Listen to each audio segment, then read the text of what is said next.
पर उपस्थित हैं।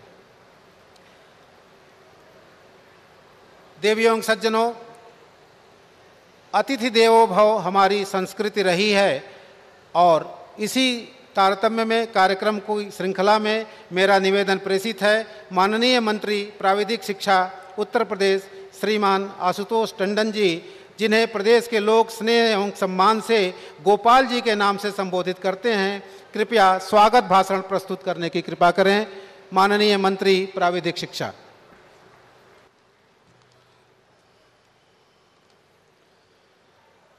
जन जन की आशा के केंद्र, हिंदुस्तान के लोकप्रिय प्रधानमंत्री परम आदरणीय श्री नरेंद्र मोदी जी, प्रदेश में गार्जियन स्वरूप श्री राज्यपाल आदरणीय श्री राम नाईक जी, हमारे लोकप्रिय ऊर्जावान मुख्यमंत्री आदरणीय श्री योगी आदित्यनाथ जी, प्रदेश के उप मुख्यमंत्री आदरणीय केशव मौर्य जी, उप मुख्यमंत्री आदरणीय डॉक्टर दिनेश शर्मा जी, सांसद कौशल किशोर जी और इस विश्वविद्यालय के उपकुलपति प्रोफेसर विनय पाठक जी, मैं आज इस ऐतिहासिक क्षण पर आदरणीय प्रधानमंत्री जी का अपनी ओर से, आप सबकी ओर से हार्दिक स्वागत, अभिनंदन, वंदन करता हूं। मित्रों, हमारे आदरणीय प्रधानमंत्री जी की प्राथमिकता है कि देश की कुल आबादी का 65% जो युवा है उसे उचित रोजगार के अवसर प्राप्त हो और वो भारत के नवनिर्माण और सर्वांगीण विकास में अपनी भूमिका अदा कर सकें। इसके लिए गुणवत्तापूर्ण उच्च शिक्षा की आवश्यकता है। तकनीकी शिक्षा एक ऐसी विधा है जो समाज के दैनिक जीवन को सरल और सुविधाजनक बनाने का मार्ग प्रशस्त करती है। डॉक्टर APJ अब्दुल कलाम प्राविधिक विश्वविद्यालय प्रदेश में तकनीकी उच्च शिक्षा के विकास पथ का प्रेरक बना है और प्रदेश में गुणवत्तापरक तकनीकी शिक्षा प्रदान करने के लिए प्रयासरत है। 600 से अधिक इंजीनियरिंग कॉलेजेस और संस्थान इस विश्वविद्यालय से संबद्ध हैं और 3 लाख से अधिक छात्र शिक्षा प्राप्त करते हैं। विश्वविद्यालय में छात्रों के लिए तमाम उच्च शिक्षा, गुणवत्तापूर्ण शिक्षा प्राप्त हो उन्हें, इसके लिए तमाम प्रयास किए जा रहे हैं। विश्वविद्यालय में शोध छात्रों के लिए ई-लाइब्रेरी स्थापित की जा रही है जिसमें गुणवत्तापूर्ण शोध में सुविधा प्राप्त हो सके। विश्वविद्यालय परिसर में छात्रों को निःशुल्क वाईफाई की सुविधा दी जा रही है और हमारा प्राविधिक शिक्षा विभाग प्रदेश के सभी सरकारी इंजीनियरिंग कॉलेजेस और सरकारी पॉलिटेक्निक्स में छात्रों को निःशुल्क वाईफाई की सुविधा प्रदान करने का प्रयास कर रहा है। ये नया परिसर नए कलेवर के साथ छात्रों को उनके आगामी जीवन में उचित स्थान प्राप्त कराने में सहायक हो, इसके लिए मेरी शुभकामनाएं हैं। मैं पुनः यहाँ पर आदरणीय प्रधानमंत्री जी का बहुत तहे दिल से स्वागत करता हूँ, आदरणीय राज्यपाल जी का, आदरणीय मुख्यमंत्री जी का और मंच पर उपस्थित सभी हमारे महान भावों का मैं बहुत बहुत स्वागत, अभिनंदन करता हूँ। बहुत बहुत धन्यवाद श्रीमान हमारे मंत्री जी।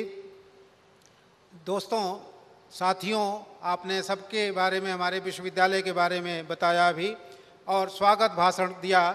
मेरा तो मानना है कि पल पल से बनता है एहसास, एहसास से बनता है विश्वास और विश्वास से बनते हैं रिश्ते और रिश्तों से बनता है कोई खास, रिश्तों से बनता है कोई खास। धन्यवाद माननीय मंत्री जी। अब बारी है उस गरिमामयी व्यक्तित्व की ओजस्वी वाणी सुनने का और आशीर्वाद प्राप्त करने का, जिनको जनता ने अपना अपार स्नेह देकर भारी बहुमत से उत्तर प्रदेश जैसे विशाल राज्य की बागडोर सौंपी है। मेरा आशय माननीय मुख्यमंत्री उत्तर प्रदेश श्रीमान योगी आदित्यनाथ जी से है, जिन्हें उत्तर प्रदेश एवं विशेषकर पूर्वी उत्तर प्रदेश की जनता आदरपूर्वक महाराज जी के रूप में संबोधित करती है। मेरा विनम्र निवेदन है महाराज जी से कि कृपया आप हमें आशीर्वाद दें और उपस्थित जनमानस को संबोधित करें। आदरणीय योगी जी।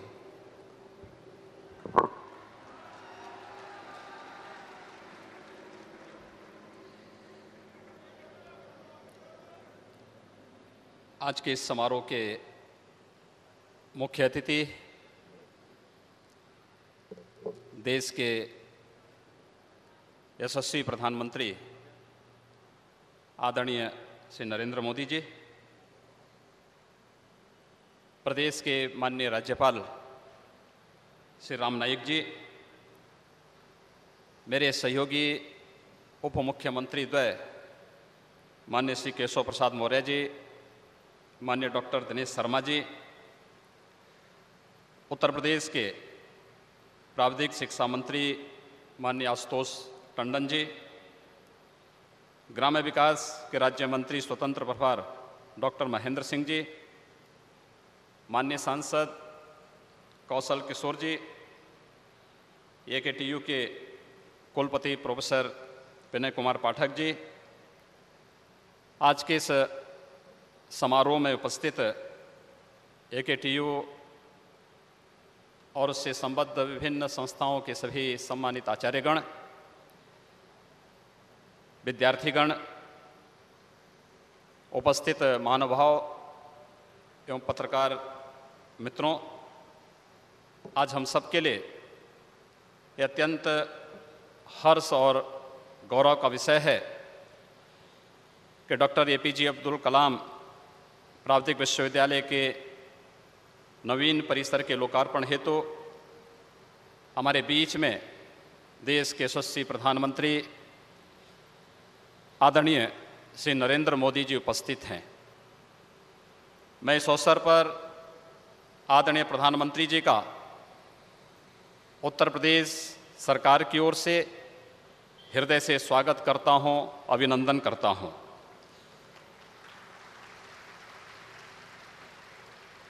इस आयोजन के साथ ही माननीय प्रधानमंत्री जी द्वारा देश के पावर ग्रिड कॉरपोरेशन की 400 kV Lucknow Kanpur DC transmission line को राष्ट्र को समर्पित किया जाना है। साथ ही देश के अंदर माननीय प्रधानमंत्री जी ने इस देश के प्रत्येक व्यक्ति को आवास उपलब्ध कराने के जिस लक्ष्य को निर्धारित किया है, उस क्रम में एक महत्वपूर्ण आयोजन इस देश के ग्रामीण क्षेत्र के लाभार्थियों को आवास वितरण के स्वीकृति पत्र के वितरण का कार्यक्रम भी यहाँ पर संपन्न होने जा रहा है। मुझे ये बताते हुए प्रसन्नता है कि मई 2000 में उत्तर प्रदेश के अंदर प्राविधिक शिक्षा में एक समरूपता लाने के लिए तत्कालीन भारतीय जनता पार्टी नेतृत्व की सरकार ने प्रदेश में एक टेक्निकल यूनिवर्सिटी की स्थापना की थी। मई सन 2000 में स्थापित उत्तर प्रदेश प्राविधिक विश्वविद्यालय सितंबर 2015 में देश के पूर्व राष्ट्रपति भारत रत्न डॉक्टर APJ अब्दुल कलाम जी के नाम पर इस विश्वविद्यालय का नामकरण हुआ और आज इस विश्वविद्यालय के नवीन परिसर का लोकार्पण, डॉक्टर कलाम के स्मारक और देश के प्रख्यात वैज्ञानिकों के स्मारक का भी लोकार्पण का कार्यक्रम आदरणीय प्रधानमंत्री जी के द्वारा यहाँ पर संपन्न होगा।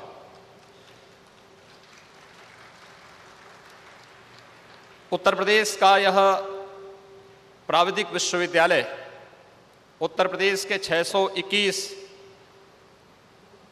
प्राविधिक संस्थाओं को संचालित करता है, जिसके अंतर्गत 2,86,000 से अधिक छात्र छात्राएं टेक्निकल एजुकेशन यहाँ पर प्राप्त करती हैं। यह विश्वविद्यालय प्राविधिक शिक्षा के उच्च मानकों के अनुरूप शिक्षण एवं अनुसंधान में उत्कृष्टता हेतु तत्पर है और देश एवं समाज के परिवर्तन में अपनी प्रमुख भूमिका निभाने का प्रयास कर रहा है। माननीय प्रधानमंत्री जी के डिजिटल इंडिया कार्यक्रम को आगे बढ़ाने में इस विश्वविद्यालय के द्वारा प्रमुख भूमिका का निर्वाह प्रारंभ किया गया है और इस क्रम में विश्वविद्यालय ने अपने यहाँ जितने भी भुगतान हैं उन्हें ऑनलाइन करके कैशलेस ट्रांजैक्शन के साथ जोड़ने का कार्य प्रमुखता के साथ संपन्न किया है। इस विश्वविद्यालय ने सभी पंजीकृत छात्रों को आधार नंबर के साथ जोड़ने और भविष्य में शैक्षिक उद्देश्यों में इसका उपयोग किया जा सके, इसके लिए एक अभिनव कार्य किया ही है। साथ ही साथ विद्यालय के नामांकन, प्रश्न पत्रों के परीक्षा केंद्रों में भेजने आदि की कार्रवाई को भी ऑनलाइन करने का कार्य, उत्तर पुस्तिकाओं के नामांकन, मूल्यांकन, प्रयोगात्मक परीक्षाओं के लिए परीक्षकों का निर्धारण आदि भी डिजिटल माध्यम से विश्वविद्यालय में प्रारंभ हुआ है। स्टूडेंट गिरवांश ऐप भी इस विश्वविद्यालय ने विकसित किया है। साथ ही छात्रों में करके सीखो की संस्कृति विकसित करने के लिए इनोवेशन और इक्यूवेशन परियोजना इस विश्वविद्यालय ने प्रारंभ की है। वर्तमान औद्योगिक परिदृश्य में प्रदेश में अभियांत्रिक शिक्षा के तहत इनोवेशन, इम्प्लीमेंटेशन, इंटीग्रेशन और इक्यूवेशन को समावेश किया जाना अत्यंत आवश्यक है और इसके तहत इस विश्वविद्यालय ने प्रदेश सरकार के द्वारा 4 महत्वपूर्ण संस्थाओं के अंदर IIT Lucknow, HBTU Kanpur, UPTI Kanpur तथा MMTU गोरखपुर में इनोवेशन और इक्यूवेशन केंद्र स्थापित किए हैं। भविष्य में 25 अन्य केंद्रों में भी इन्हें स्थापित करने की दिशा में विश्वविद्यालय ने महत्वपूर्ण प्रयास प्रारंभ किया है। महोदय, मुझे बताते हुए प्रसन्नता है कि उत्तर प्रदेश के AKTU के द्वारा इन योजनाओं को अटल इनोवेशन मिशन और स्टार्टअप इंडिया जैसे महत्वपूर्ण योजनाओं की दिशा से एक नई पहल प्रारंभ हुई है। हमें विश्वास है कि इन योजनाओं से आने वाले समय में बेरोजगारी की समस्या को कम करने और आपके उन प्रयासों में जिसमें भारत को दुनिया की एक महाशक्ति के रूप में स्थापित करने का जो प्रयास आपने प्रारंभ किया है, यह विश्वविद्यालय उसमें एक बड़ी भूमिका का निर्वाह कर सकता है। इसके साथ ही प्रदेश के अंदर तकनीकी शिक्षा प्राप्त कर रहे युवाओं को कौशल विकास कर उन्हें सुगम रोजगार के अवसर उपलब्ध कराने, आर्थिक असमानता के साथ साथ आर्थिक कदाचार को भी रोकने के लिए कैशलेस ट्रांजैक्शन की जो व्यवस्था देश के अंदर आपके निर्देशन में प्रारंभ हुई है, यह विश्वविद्यालय इस दिशा में एक महत्वपूर्ण प्रयास प्रारंभ कर रहा है। प्रदेश सरकार ने भी भीम ऐप और भीम आधार सेवा को प्रदेश के अंदर प्रत्येक क्षेत्र में जोड़ते हुए प्रदेश के अंदर 60,000 से अधिक जन सुविधा केंद्रों को इस सुविधा के साथ जोड़ने की प्रक्रिया प्रारंभ की है। प्रदेश के अंदर 16,000 बैंक की शाखाओं को भीम ऐप के माध्यम से डिजिटल सशक्तिकरण किया गया है। साथ ही साथ आने वाले समय में राज्य में 312 करोड़ डिजिटल पेमेंट ट्रांजैक्शन का लक्ष्य प्रदेश सरकार ने निर्धारित किया है। हम लोगों ने यह भी व्यवस्था प्रारंभ की है कि प्रदेश के अंदर विकास की जितनी भी योजनाएं प्रारंभ हो उसे हम ई टेंडरिंग के माध्यम से ही प्रारंभ करेंगे और इसको प्रदेश ने लागू किया ही है। इसके साथ साथ आने वाले समय में सरकारी कार्यालयों में, चिकित्सालयों में, मेडिकल कॉलेजेस में ई ऑफिस और ई व्यवस्था लागू हो, ई हॉस्पिटल की व्यवस्था लागू हो। इसके लिए हम लोगों ने एक नया प्रयास प्रदेश के अंदर प्रारंभ किया है। इससे न केवल भ्रष्टाचार पर अपितु काले धन पर भी प्रभावी अंकुश लगेगा और प्रदेश के अंदर और देश के अंदर जो आपकी मंशा है कि असमानता दूर हो, अमीर और गरीब के बीच खाई पटे, गांवों में भी अत्याधुनिक संचार सुविधाएं और युवाओं को रोजगार उपलब्ध हो, यह इस दिशा में एक महत्वपूर्ण कदम प्रदेश के अंदर प्रारंभ हुआ है। हम लोगों ने प्रयास किया है कि प्रदेश के अंदर आने वाले समय में कौशल विकास के क्षेत्र में 5 लाख से अधिक युवाओं को इस क्षेत्र में उनके कौशल विकास के माध्यम से रोजगार के अवसर उपलब्ध करवाए जाएं। प्रदेश सरकार इस संबंध में लगभग 6 लाख से अधिक बेरोजगार नौजवानों का अब तक रजिस्ट्रेशन करवा चुकी है और बहुत शीघ्र यह पहल आगे बढ़ेगी। राष्ट्र को तकनीकी और सामरिक दृष्टि से सुदृढ़ बनाने तथा विश्व में भारत की प्रतिष्ठा बढ़ाने के लिए प्रख्यात वैज्ञानिक डॉक्टर एपीजे अब्दुल कलाम ने जो प्रयास प्रारंभ किए थे, उसी क्रम में डॉक्टर कलाम तकनीकी विकास के क्षेत्र में देश को जिस क्षेत्र में अग्रणी बनाना चाहते थे, उनके प्रति भावांजलि व्यक्त करने के लिए प्रदेश की सरकार ने इस विश्वविद्यालय, उत्तर प्रदेश के इस तकनीकी विश्वविद्यालय का नाम डॉक्टर एपीजे अब्दुल कलाम रखा। आज डॉक्टर अब्दुल कलाम जी के नाम पर स्थापित इस विश्वविद्यालय के इस नवीन भवन का जब लोकार्पण आपके कर कमलों से यहाँ पर संपन्न होने जा रहा है, तो यह प्रदेश और देश के लिए एक भावपूर्ण क्षण है। इस अवसर पर पुस्तकालय जो भवन यहाँ बना है, जहाँ डॉक्टर कलाम का एक स्मारक, भव्य स्मारक भी बना है, देश के प्रख्यात वैज्ञानिकों श्री आर्यभट्ट, डॉक्टर हरगोविंद खुराना, श्री सत्येंद्र नाथ बोस, श्री प्रफुल्ल चंद्र राय, श्री रामानुज श्रीनिवासन, श्री वेंकट रमण चंद्रशेखर, श्री विक्रम साराभाई, श्री होमी जहांगीर भाभा, श्रीमती जानकी अम्माल, श्री सुब्रमण्यम चंद्रशेखर की मूर्तियां भी इस भव्य स्मारक के पुस्तकालय में स्थापित की गई हैं। इस अवसर पर आज आपके कर कमलों से grid power grid corporation of India की 400 KV Lucknow Kanpur DC transmission line भी राष्ट्र को समर्पित की जा रही है। यह लाइन देश के पूर्वी भागों जैसे बिहार, झारखंड, पश्चिमी बंगाल आदि राज्यों में उच्च क्षमता की निर्माणाधीन उत्पादन इकाइयों से उत्तर प्रदेश तथा इस देश के उत्तरी भागों में ऊर्जा पहुंचाने में सहायता करने के साथ ही प्रदेश की विद्युत आपूर्ति की क्षमता बढ़ाने में भी एक महत्वपूर्ण भूमिका का निर्वाह कर सकता है। महोदय, आपकी कृपा से प्रदेश के अंदर प्रधानमंत्री आवास योजना के अंतर्गत प्रदेश सरकार के लिए अगले 3 वर्ष के दौरान 24,43,000 आवास इस देश के गांवों में निवास करने वाले गरीबों के लिए निर्मित होने हैं।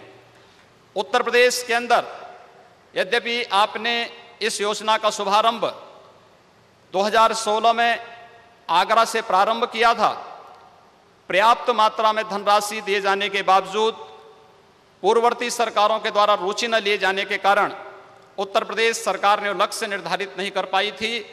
लेकिन आपके मार्गदर्शन में सबका साथ और सबके विकास की इस भावना को आगे बढ़ाते हुए उत्तर प्रदेश की इस नवगठित सरकार ने 6 लाख से अधिक इस देश के अंदर ग्रामीण क्षेत्रों में निवास करने वाले उन परिवारों का रजिस्ट्रेशन करके अब तक 5,43,000 परिवारों को प्रधानमंत्री आवास योजना के अंतर्गत, जिसमें प्रत्येक परिवार को 1,20,000 रुपये की राशि आवास के लिए आवास निर्माण के लिए उपलब्ध करानी है, उनकी पहली किस्त जारी कर दी है और उसमें आज कुछ लाभार्थियों को आपके कर कमलों से आवास यहां पर उपलब्ध होने हैं।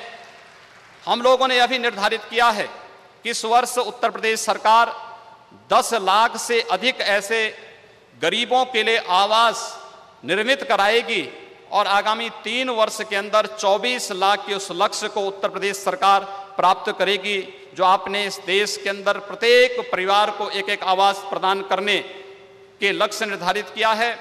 आज का यह अवसर हमारे लिए अत्यंत आह्लादकारी है जब आपकी कृपापूर्ण उपस्थिति प्रदेश की राजधानी में प्रदेश की जनता को प्राप्त हो रहा है। यद्यपि प्रदेश पर आपकी कृपा सदैव से बनी रही है और मैं इस अवसर पर इसलिए भी आपका स्वागत और अभिनंदन करना चाहता हूं कि आपने तृतीय अंतर्राष्ट्रीय योग दिवस को के लिए प्रदेश की राजधानी लखनऊ को चुना है। भारत की इस प्राचीन विधा को जो अंतर्राष्ट्रीय महत्व आपने प्रदान किया है, इसके लिए कृतज्ञता ज्ञापित करना प्रत्येक भारतीय का दायित्व है, क्योंकि अपने पूर्वजों की इस ऋषि परंपरा को अंतर्राष्ट्रीय मान्यता आपके कारण प्राप्त हुई है। लेकिन साथ ही साथ मैं आपका अभिनंदन इस बात के लिए भी करना चाहूँगा, लोगों के अंदर एक बात सामने आती है, लोग कहते हैं कि जहाँ पर अन्य लोग सोचना बंद करते हैं मोदी जी उसके आगे सोचते हैं। और इस बात को लेकर के कल आपने उत्तर प्रदेश के एक सपूत को देश के आगामी राष्ट्रपति के रूप में भी अपनी ओर से भारतीय जनता पार्टी और एनडीए की ओर से प्रस्तुत करके प्रदेश के अंदर प्रदेश की 22 करोड़ जनता का, देश के गांव के, गरीब के, दलित के बेटे को जो सम्मान देने का कार्य करके देश के सर्वोच्च संवैधानिक पद पर बैठाने का दायित्व एक बार पुनः निर्वहन किया है। मैं प्रदेश की 22 करोड़ जनता की ओर से आपका अभिनंदन करता हूं, स्वागत करता हूं और विश्वास करता हूं कि आपका मार्गदर्शन में पूरा देश के साथ साथ उत्तर प्रदेश भी आगे बढ़ेगा। बहुत बहुत धन्यवाद। जय हिंद। धन्यवाद। जहां लोगों की सोच समाप्त होती है वहां से परम आदरणीय योगी जी सोचते हैं।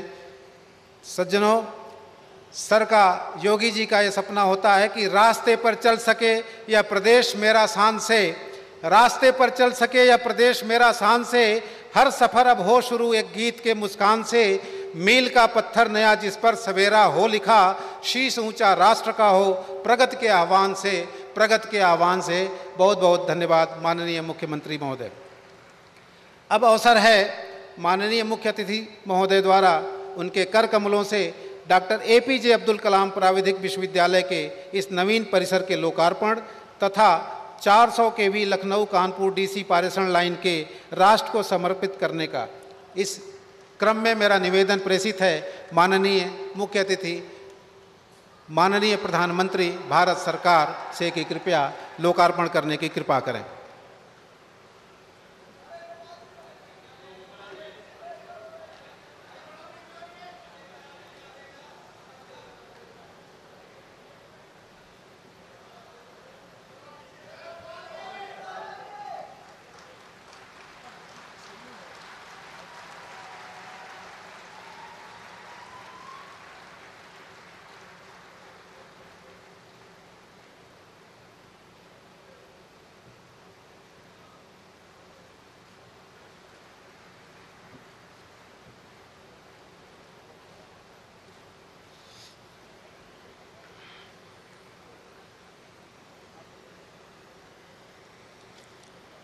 इसी क्रम में मेरा निवेदन प्रेषित है। प्रधानमंत्री आवास योजना ग्रामीण के अंतर्गत चिन्हित लाभार्थियों को स्वीकृत पत्र वितरण करने के लिए परम आदरणीय प्रधानमंत्री जी से कृपया लाभार्थियों को मंच तक लाया जाए, जिसमें पहली लाभार्थी श्रीमती रामावती मंच पर लाई जा रही हैं। प्रधानमंत्री आवास योजना ग्रामीण का शुभारंभ माननीय प्रधानमंत्री जी के कर कमलों द्वारा दिनांक 20 नवंबर 2016 को जनपद आगरा में हुआ था। उत्तर प्रदेश में नई सरकार के गठन के पश्चात युद्ध स्तर पर कार्य करते हुए अब तक 6 लाख से अधिक लाभार्थियों का पंजीकरण हो चुका है और लगभग 1500 करोड़ से अधिक धनराशि लाभार्थियों के खाते में सीधे हस्तांतरित कर दी गई है। उसी कड़ी में लाभार्थी श्रीमती रामावती मंच पर हैं और माननीय प्रधानमंत्री जी उनको प्रमाण पत्र हस्तगत करा रहे हैं।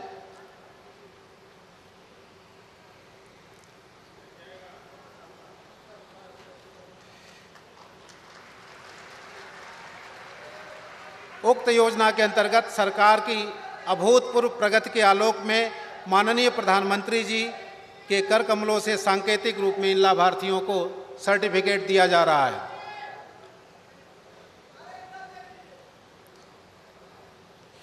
श्रीमती रामावती। अगली लाभार्थी मोहतरमा अफसाना है।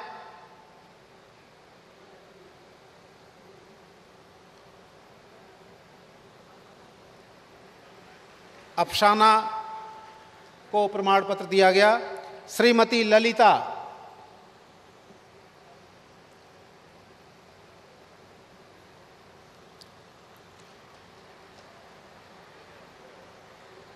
श्रीमती रामरती।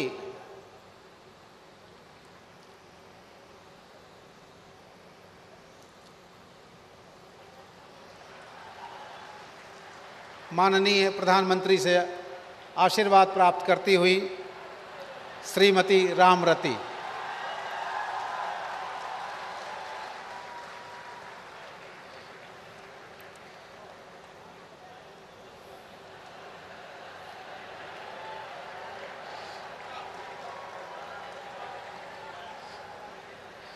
श्रीमती मुन्नी।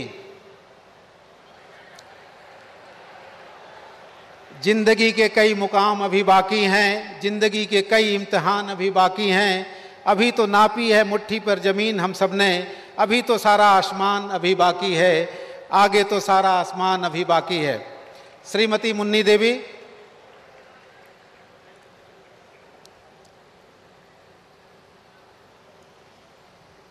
श्रीमती मालती।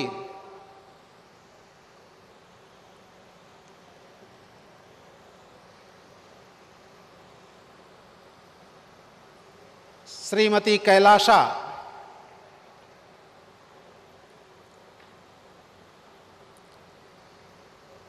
श्रीमती केशाना।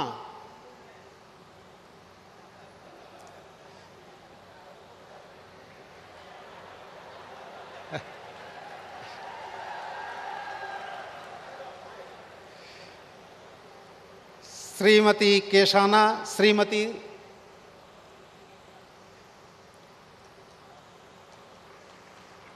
श्रीमती रूपावती।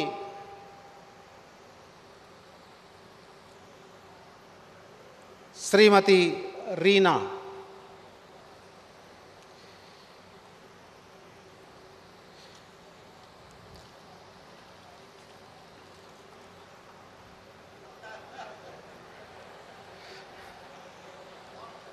यह विलक्षण क्षण। धन्यवाद महोदय। देवियों एवं सज्जनों, अब बारी है भारत के यशस्वी माननीय प्रधानमंत्री, विश्व में भारत का मान बढ़ाने वाले शिखर पुरुष श्रीमान नरेंद्र मोदी जी के ओजस्वी उद्बोधन को सुनने का, जिन्होंने संसद भवन पहुंचने पर प्रवेश से पूर्व भारत माता के सम्मान में यह कहते हुए नमन किया था कि मैं तो प्रधान सेवक हूं। आपका मानना था कि तुम्हारे दर पे सुकून मिलता है, तुम्हारी इबादत में नूर मिलता है, जो झुकाता है माँ के सजदे में सिर उसे कुछ न कुछ जरूर मिलता है। धन्यवाद।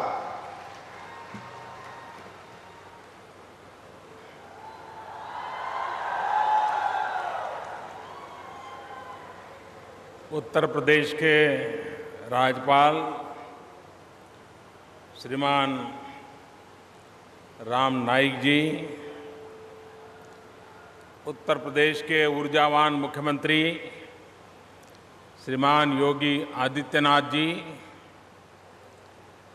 उप मुख्यमंत्री श्रीमान केशव प्रसाद मौर्य, डॉक्टर दिनेश शर्मा, राज्य सरकार के मंत्री श्री गोपाल टंडन जी, डॉक्टर महेंद्र जी, संसद में मेरे साथी श्री कौशल किशोर जी, डॉक्टर एपीजे अब्दुल कलाम विश्वविद्यालय के कुलपति श्रीमान विनय कुमार पाठक जी,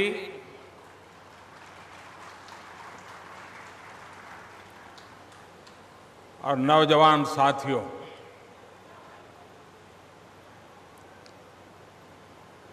आज एक साथ कई प्रकल्पों के लिए इस कार्यक्रम में सम्मिलित होने का मुझे अवसर मिला है।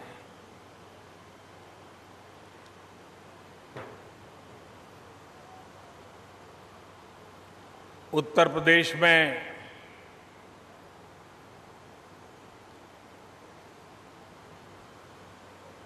सरकार के द्वारा जिस उमंग और उत्साह के साथ स्पष्ट दृष्टिकोण के साथ विकास की यात्रा चल रही है, देश के हर कोने में उत्तर प्रदेश की पल पल की घटनाओं की तरफ लोगों का ध्यान है, बड़ी उत्सुकता है। और योगी जी के नेतृत्व में एक के बाद एक जो कदम उठाए जा रहे हैं,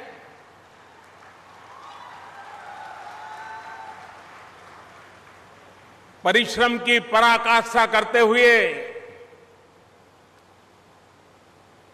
कई वर्षों की जो बीमारियां हैं, लंबे अरसे के जो अवरोध है, उसे दूर करते हुए उत्तर प्रदेश को तेज गति से आगे बढ़ाने के उनके प्रयास, योगी जी को, उनकी टीम को मैं बहुत बहुत बधाई देता हूं, उनका बहुत बहुत अभिनंदन करता हूं।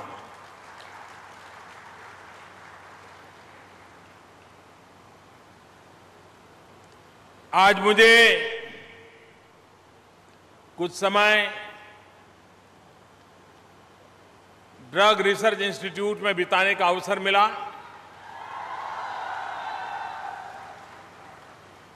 हमारे वैज्ञानिक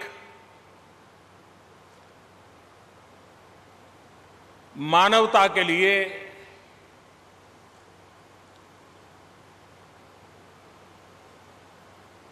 ऐसे ड्रग्स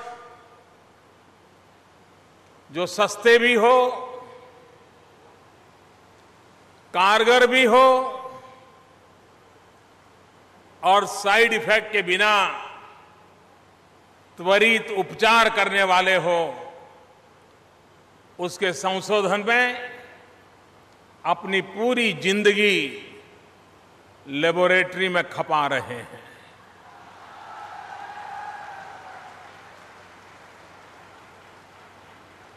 वैज्ञानिक एक प्रकार से आधुनिक ऋषि होते हैं और आधुनिक ऋषि की तरह वो अपने लक्ष्य को समर्पित होकर के मानव को किस प्रकार से मुसीबतों से मुक्त किया जाए, शारीरिक पीड़ा से मुक्त किया जाए, परंपरागत ज्ञान विज्ञान को आधुनिक साधनों के माध्यम से, आधुनिक व्यवस्थाओं के माध्यम से और अधिक सटीक कैसे बनाया जाए, उस पर वो काम कर रहे हैं। आज मानव के सामने खास करके आरोग्य के क्षेत्र में अनेक चुनौतियां हैं। एक दवाई बनाने में सालों बीत जाते हैं, सैकड़ों वैज्ञानिक खप जाते हैं, लेकिन उसके पहले नए प्रकार की बीमारी जन्म ले लेती है। एक प्रकार से स्पर्धा चलती है।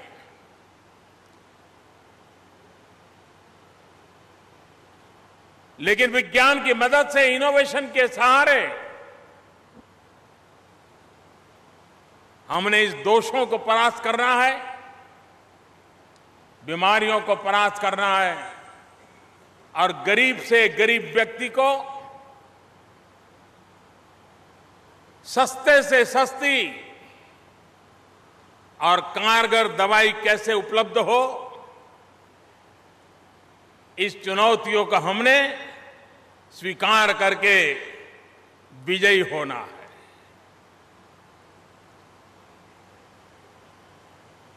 आज मुझे इस टेक्निकल यूनिवर्सिटी के भवन के निर्माण लोकार्पण का भी अवसर मिला है। डॉक्टर एपीजे अब्दुल कलाम के साथ इसका नाम जुड़ा हुआ है। मैं नहीं मानता हूं कि तकनीकी जगत के लिए डॉक्टर एपीजे अब्दुल कलाम से बड़ा कोई प्रेरणा का नाम हो सकता है।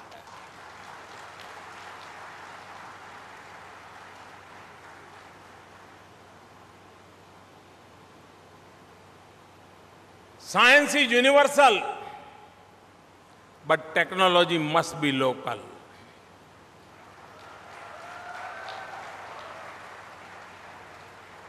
और यहीं पर हमारी कसौटी है। विज्ञान के सिद्धांत प्रतिपादित हो चुके हैं।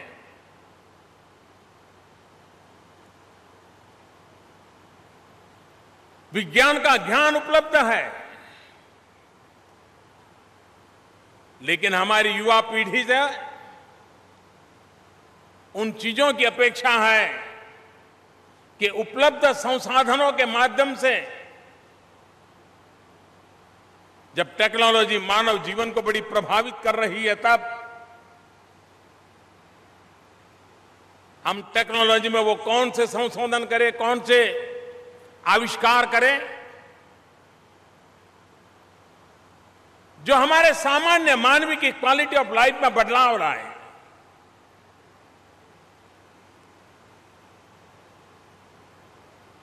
हम दुनिया में गर्व कर रहे हैं कि भारत, जिसके पास 800 मिलियन नौजवानों की फौज है, 35 से कम उम्र के नौजवानों का ये देश है, उसके पास दिमाग भी है, अगर हाथ में हुनर हो,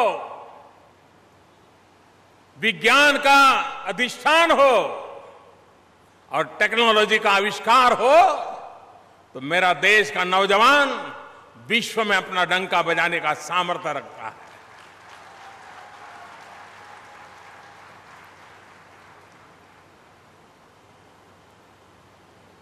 लेकिन हम उस टेक्नोलॉजी के सहारे उतनी प्रगति नहीं कर सकते जो पिछली शताब्दियों में बहुत बड़ा रोल कर गई होगी, लेकिन आने वाली शताब्दी में शायद वो उपकारक न भी हो। और इसलिए टेक्नोलॉजी को समय से आगे चलना पड़ता है, उसे दूर का देखना पड़ता है। और भारत के नौजवानों में वो सामर्थ्य है, उस सामर्थ्य को लेकर के हम टेक्नोलॉजी के क्षेत्र में नई ऊंचाइयों को कैसे पार करें। आज भी हमारा देश डिफेंस के लिए, सुरक्षा के लिए, हमारी फौज के लिए हर छोटी मोटी चीज विदेशों से हम लाते हैं।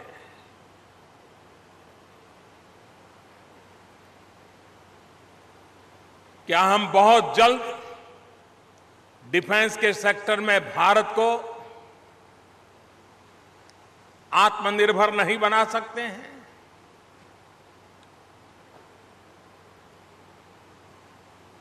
क्या देश की सुरक्षा के लिए जिन संसाधनों की आवश्यकता है, जिस टेक्नोलॉजी की आवश्यकता है, जिस इक्विपमेंट की आवश्यकता है, उसे भारत में ही नए नए आविष्कार के साथ हम क्यों न करें। सुरक्षा के क्षेत्र में भारत आत्मनिर्भर कैसे बने,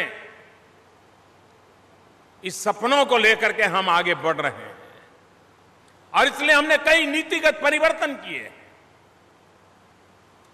डिफेंस सेक्टर में 100% फॉरेन डायरेक्ट इन्वेस्टमेंट को हमने ओपन किया। हमने भारत के कारोबारियों को पार्टनरशिप के लिए ओपन अप किया है। हमने भारत सरकार जो चीजें बाहर से लेती है, अगर हिंदुस्तान में बनी हुई लेगी तो उसको विशेष प्रोत्साहन की सूची तैयार की है। और ये सारे अवसर टेक्नोलॉजी से जुड़े हुई युवा पीढ़ी के लिए है। वैसा ही एक दूसरा क्षेत्र है। आज मेडिकल साइंस एक प्रकार से टेक्नोलॉजी ड्रिवन है। अब डॉक्टर तय नहीं करता है कि आपको कौन सी बीमारी है, मशीन तय करता है कि आप किस बीमारी से ग्रस्त है। आपके शरीर में कहां तकलीफ है, कहां कमी है, कैसी तकलीफ है, वो मशीन तय करता है। और बाद में डॉक्टर उस मशीन के रिपोर्ट के आधार पर आपके लिए आरोग्य का रोड मैप क्या होगा, दवाइयां कौन सी होगी, ऑपरेशन करना है नहीं करना है, उसके फैसले करता है। लेकिन ये मेडिकल इक्विपमेंट, उसका मैन्युफैक्चरिंग, भारत इतना बड़ा देश है, उसको इतनी बड़ी रिक्वायरमेंट है। हमारी टेक्निकल फील्ड के स्टूडेंट्स क्यों न सोचें कि हम वो स्टार्टअप शुरू करेंगे, हम उस विषय पर खोज करेंगे। हम भारत के अंदर ही आरोग्य के क्षेत्र में जिस इक्विपमेंट की रिक्वायरमेंट है, उस रिक्वायरमेंट को पूरा करने के लिए नई खोज के साथ नए निर्माण की दिशा में जाएंगे। मेक इन इंडिया, ये पूरा कंसेप्ट हिंदुस्तान के टेक्नोलॉजी से जुड़े हुए हमारे नौजवानों को एक नया अवसर देने के लिए, startup India, stand up India, skill India, मुद्रा योजना, चाहे फाइनेंस की व्यवस्था करनी हो, चाहे टेक्नोलॉजिकल सपोर्ट की व्यवस्था हो, चाहे ह्यूमन रिसोर्स डेवलपमेंट में स्किल को प्राधान्य देना हो, चाहे टेक्निकल नॉलेज में नई ऊंचाइयों को पार करना हो, एक प्रकार से कॉम्प्रिहेंसिव अप्रोच के साथ देश के पास जो टेक्निकल ज्ञान है, जो टेक्निकल महारत है, जो हमारी यूनिवर्सिटी के पास होगी, हमारी नौजवान पीढ़ी के पास होगी, इन सबको संतुलित करते हुए, संकलित करते हुए देश को इस नई ऊंचाइयों पर ले जाना है। और इस देश ने दिखाया है, जब भी हिंदुस्तान के युवा लोगों को अवसर मिला है, उन्होंने चुनौतियों को पार भी किया है और नए सीमांकन भी प्रस्थापित किए हैं। मार्स पर जाने के लिए दुनिया के बड़े बड़े देशों ने प्रयास किया। पहले ट्रायल में दुनिया का कोई देश मार्स ऑर्बिट में नहीं जा सका था। हिंदुस्तान दुनिया का पहला देश था जो पहले ट्रायल में मार्स ऑर्बिट में पहुंचा था। और दुनिया को तब अचरज हो गया कि भारत के युवा वैज्ञानिकों ने ये मार्स की यात्रा इतनी सस्ते में की। लखनऊ में अगर आपको टैक्सी में जाना है, ऑटो रिक्शा में जाना है, तो 1 किलोमीटर का 10 रुपया तो लगता ही होगा। हम मार्स पर पहुंचे, 1 किलोमीटर का सिर्फ 7 रुपये का खर्चा किया। और हमारा मार्स पर जाने का जो टोटल बजट था, वो हॉलीवुड की फिल्म का जो खर्चा होता है उससे कम खर्चे में हमारे देश के वैज्ञानिक मार्स पर पहुंच सके। ये सामर्थ्य है हमारी युवा पीढ़ी में, ये सामर्थ्य है हमारे देश के टैलेंटेड नौजवानों में, टेक्नीशियनों में, वैज्ञानिकों में। पिछले दिनों जब भारत ने एक साथ 104 सैटेलाइट छोड़े, दुनिया के लिए आश्चर्य था कि एक साथ 104 सैटेलाइट छोड़ने की ताकत इस देश के वैज्ञानिकों में है। इस सामर्थ्य को लेकर के आगे बढ़ना है और उस अर्थ में आज ये टेक्निकल यूनिवर्सिटी और उससे साथ जुड़े हुए सारे संलग्न कॉलेजेस, उसको कैसे आगे बढ़ाएं। मैं जानता हूं उत्तर प्रदेश में शिक्षा के क्षेत्र में काम करना कितना कठिन है।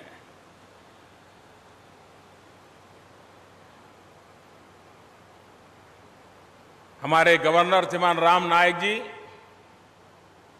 चांसलर के रूप में यूनिवर्सिटीज में डिसिप्लिन कैसे आए, यूनिवर्सिटी में समय सीमा में काम कैसे हो, इस पर देर रात काम कर रहे थे। उत्तर प्रदेश के 28 यूनिवर्सिटी में से 24 यूनिवर्सिटी को अब वो समय पर एग्जाम हो, समय पर कॉन्वोकेशन हो, इसको कराने में सफल हुए हैं। ये डिसिप्लिन बहुत आवश्यक होती है, लेकिन राम नाईक जी बहुत ही फोकस काम करने के आदी हैं। जिस चीज को हाथ में लेते हैं उसको पूरा करके रहते हैं और इसलिए उत्तर प्रदेश की यूनिवर्सिटीज में रूल्स एंड रेगुलेशंस, नियम, परंपराएं, डिसिप्लिन, विद्यार्थियों के समय की बर्बादी न हो, उस पर बड़ी बारीकी से नजर रखते हुए उसको आगे बढ़ाने का प्रयास कर रहे हैं। और अब योगी जी की सरकार आ गई है तो उनको और सुविधा हो गई है, काम को और सरलता से बढ़ा रहे हैं। आज मेरे लिए खुशी की बात है कि प्रधानमंत्री आवास योजना के लिए कुछ परिवारों को उस आवास के निमित्त उनकी पसंदगी के संबंध में एक प्रमाण पत्र दिया गया। 2022 में भारत आजादी के 75 साल मनाएगा। आजादी के दीवानों ने सपने देखे थे, तब वो फांसी के तख्त पर चढ़े थे। जवानी जलों में खपा दी थी। एक सुखी समृद्ध हिंदुस्तान देखना चाहते थे, आजाद हिंदुस्तान देखना चाहते थे। उन्होंने अपना सर्वस्व न्योछावर किया था। 2022 में आजादी के 75 साल होंगे। क्या 125 करोड़ देशवासियों की जिम्मेवारी नहीं है कि देश के दीवानों के सपनों को पूरा करने के लिए हम हिंदुस्तान को नई ऊंचाइयों पर ले जाएं? क्या 125 करोड़ देशवासी मिलकर के इस देश को आगे नहीं ले जा सकते हैं? मेरा आत्मविश्वास है कि 125 करोड़ देशवासियों में वो सामर्थ्य है कि हिंदुस्तान को नई ऊंचाइयों पर ले जा सकते हैं।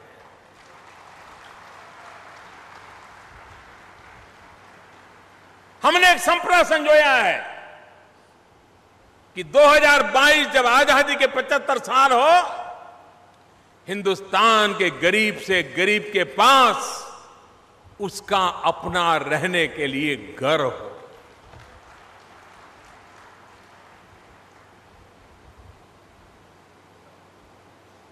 उसको अपनी छत हो और घर भी वो हो जिसमें शौचालय हो, बिजली हो, पानी हो, नजदीक में बच्चों को पढ़ने के लिए शिक्षा की व्यवस्था हो। और उस सपने को पूरा करने के लिए पूरे देश में एक अभियान चलाएं, ग्रामीण आवास का, शहरी आवास का, और उसी के तहत कुछ माताओं को आज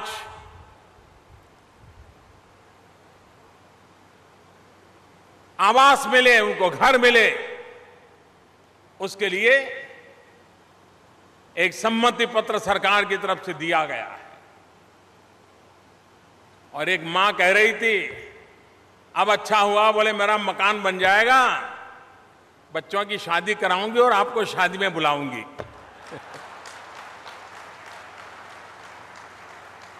उनका इतना उत्साह था।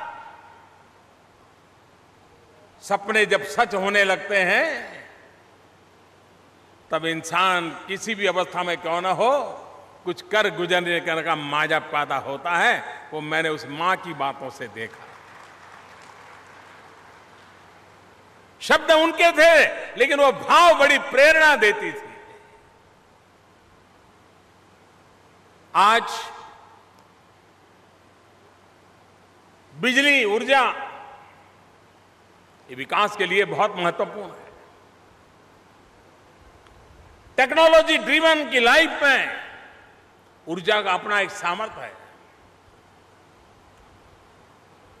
रिन्यूएबल एनर्जी के द्वारा, सोलर एनर्जी के द्वारा देश में एक नई क्रांति लाने का प्रयास चल रहा है। एलईडी बल्ब घर घर पहुंचा करके बिजली बचाने का एक बहुत बड़ा अभियान चल रहा है। करीब 22 करोड़ से भी ज्यादा एलईडी के बल्ब पिछले 1 साल के भीतर भीतर घरों में लग चुके हैं। और उसके कारण बिजली उससे भी ज्यादा मिलती है, लेकिन खर्चा इस एलईडी बल्ब के कारण, जिन परिवारों में एलईडी बल्ब का उपयोग हो रहा है, उससे जो बिजली के बिल की बचत हो रही है, वो करीब करीब 12 से 13 हजार करोड़ रुपए की बचत हो रही है। ये सामान्य मानवी के पैसे बच रहे हैं। आज 400 केवी का ट्रांसमिशन लाइन का यहां मैं लोकार्पण कर रहा हूं। ये जो मध्य भाग है कानपुर तक का पूरा, उन्नाव समेत सारा, वहां पर क्वालिटी बिजली जो यहां के औद्योगिक जीवन को मदद करेगी, यहां के घर में जो बिजली चाहिए वो मदद मिलेगी। और आपके यहां तो बिजली वितरण में भी वीआईपी कोटा रहता था, मैंने सुना है।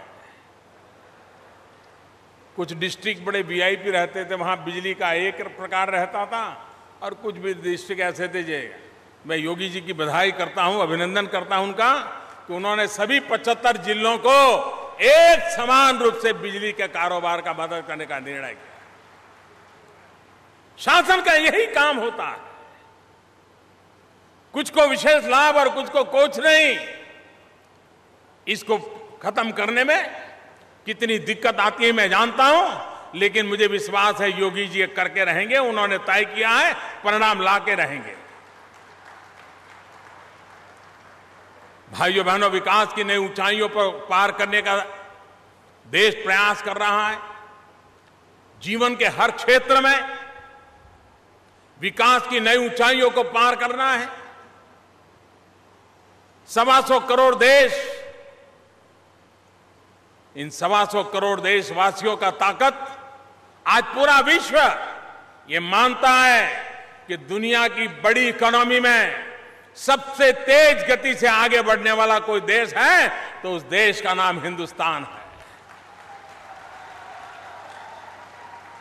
पूरा विश्व आज भारत को गौरव की तरफ देख रहा है। अब हम सब 125 करोड़ देशवासी मिलकर के तय करें, हम उत्तर प्रदेश के नागरिक मिलकर के तय करें, आप देखिए बदलाव कैसा आता है। 1 जुलाई से जीएसटी का प्रारंभ हो रहा है। इस देश के लिए बड़े गर्व की बात है कि इस देश के सभी राजनीतिक दल, इस देश के सभी राजनीतिक नेता, कितना ही विरोध क्यों न हो, इस देश की सभी राज्य सरकारें, केंद्र सरकार मिलकर के एक ऐसा ऐतिहासिक काम करने जा रहे हैं जो 1 जुलाई से देश की अर्थव्यवस्था में एक बहुत बड़ा परिवर्तन आने आ रहा है। ये अपने आप में बहुत बड़ी सिद्धि है। भारत के फेडरल स्ट्रक्चर की सिद्धि है, भारत के राजनीतिक दलों की मैच्योरिटी की सिद्धि है।